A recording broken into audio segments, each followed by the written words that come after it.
Hi there, welcome to the video. My name's Josh, and this is my first video, and it'll also be the first in a series of videos that I'm planning to do where I'll be covering what we know about the upcoming game, Warhammer 40,000 Darktide. Now, if you're watching this video, you'll probably fall into one of two camps. Either you're someone that knows nothing about Warhammer 40,000 Darktide and you want to know more about it, or you're someone that has followed the game quite closely and you're just wanting to get any extra information that you can find about it, so you've clicked this video. Now, this video is more intended for a general overview of what the game is, but I will be doing more in-depth videos in the future, so if you do fall into that second camp, feel free to check out my channel a little bit later. You might learn a thing or two. Now, in this video, I'll basically be covering what kind of game is Darktide. So to answer that question, I think we need to go a little bit into the history of the genre, because unfortunately it is a little bit of a niche genre, but it is one that seems to be making a bit of a comeback in recent years. So first, I would describe it as a first-person co-op PvE horde shooter, which is being developed by Fat Shark. Now, we all know what a first-person shooter is, we all know what co-op games and PvE games are, but what exactly is a horde shooter? So, horde shooters, they're usually co-op, 4 players a lot of the time, sometimes 3, sometimes less, usually 4 in most cases, and they require you to work through a mission with your team and complete some sort of objective before you can progress towards the end of the mission. Now, while this might sound like a lot of other co-op games out there, the thing that really sets them apart is the hordes of enemies that you'll be dealing with. So, horde shooters usually have just massive swarms and hordes of enemies, usually zombies in a lot of cases, but they also couple it with special, elite and boss enemies as well to add an extra level of challenge. So there's a couple of key tenets that I've noticed throughout a lot of the horde shooters that I've played. The first is usually the difficulty of the games. Now, while I think some of the games can be quite difficult, they do usually have difficulty settings or levels that you can put it at. So you can always learn the game on the lower difficulties and then work your way up, because they do have a real challenge to offer on some of the higher difficulties. Which brings us through to the other side of things, which is the ones that I'm familiar with usually have what's known as an AI director, where the AI director is able to adjust the flow of the game while you're playing. So if your group is going through and kind of breezing through everything and you're not having too much trouble, it might actually ramp things up a little bit and start spawning in more specials, elites, maybe throw a boss at you, just to kind of make things a little bit trickier, keep you on your toes a bit.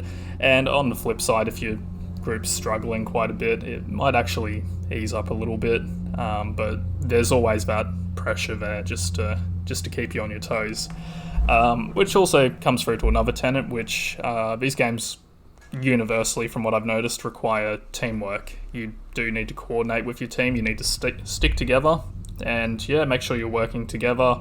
You also want to make sure you're sharing the consumables throughout the mission as well, because, well, if you're just hogging all the healing items and your team's dying, you're gonna be stuck by yourself at a certain point, and it's gonna be tough to survive alone.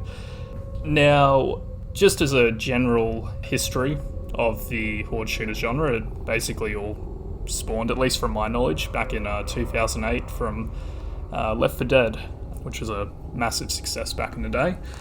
I didn't play it too much myself, but I did play a little bit at my cousin's house when I was younger, and I remember just having my mind blown. That was an amazing game. And later on, I actually purchased Left 4 Dead 2 myself and played that quite a bit on my Xbox, even though I had the scuffed Australian version, which was heavily censored and wasn't ideal. But I didn't know that at the time until I started looking at gameplay on YouTube, and then it kind of clicked that I was missing out on some of the fun there. But it is what it is. But that eventually brings us to 2015, where the developer of Darktide, Fat Shark, released their game Warhammer End Times Vermintide. So this took the Left 4 Dead formula and put it into the Warhammer Fantasy universe and added probably some of the most impactful and visceral melee combat that I've ever experienced. They further expanded upon it in Vermintide 2, and honestly, the melee combat is, I think I can say, the best in the industry. I've played quite a few different medieval combat games like Mordhau, Chivalry 2.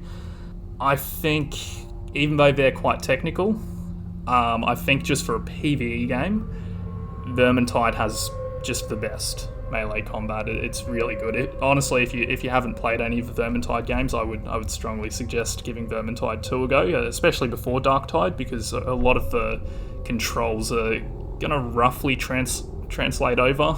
So, it might be something to give a go. Now, while their melee combat is top tier, I would say the ranged combat in Vermintide was a bit lacking. It wasn't bad, it's just comparatively not quite as good.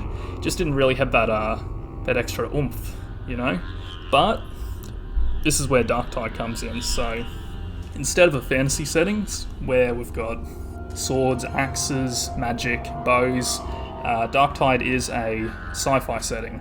It's a dark and gritty one at that, but it does mean that the gunplay needs to feel good. So Vermintide was very melee focused. Darktide seems to be going for a little bit more of an even split between ranged and melee combat. Yes, there is still melee combat even in the far future. Now, we've seen some gameplay clips of what the gunplay looks like, and I would say from what we've seen it looks good. Now, I can't comment on the specifics of this, but I did actually participate in the last tech test for Darktide. So all I'll say on that is, yes, the gunplay does feel good, and the combat overall is very solid. So, in simple terms, this is what we can expect from Darktide. You'll be working with a team of 3 other players, or possibly bots, progressing through a mission while trying to survive against hordes of poxwalker zombies, trader guardsmen, specials, elites, and boss monsters. You'll need to complete certain key objectives to progress further through the mission, which can be challenging while trying to deal with the hordes of enemies, so again, teamwork is quite key here. So you'll be doing all of this while utilising what I consider to be some of the best melee combat and hopefully ranged combat that we've seen in the industry so far. Now, if this does sound like something you'd be interested in, I do have some good news. There's a closed beta test happening next week. I'll leave a link in the description to their sign-up page. Remember to keep an eye on your email as well after you've signed up, because there is an additional form that you need to fill in to fully complete the sign-up process. So that covers my general overview of Warhammer 40k Darktide. I'm planning on doing some more in-depth videos in the future, covering what we know about some of the weapons, the combat systems, enemy types, and just also a little bit about the story and setting of Warhammer 40k. I'm also hoping to get some gameplay footage recorded from the upcoming closed beta test, assuming I get in at least. Haven't heard anything back just yet, but fingers crossed on that one. So if you like what you saw, be sure to like, comment and subscribe. I'm a brand new channel, so any support you can give greatly helps and is really appreciated. Also, let me know in the comments if there's any particular Darktide related topics or content that you'd like to see from me. But yeah, thanks for watching guys, and take it easy.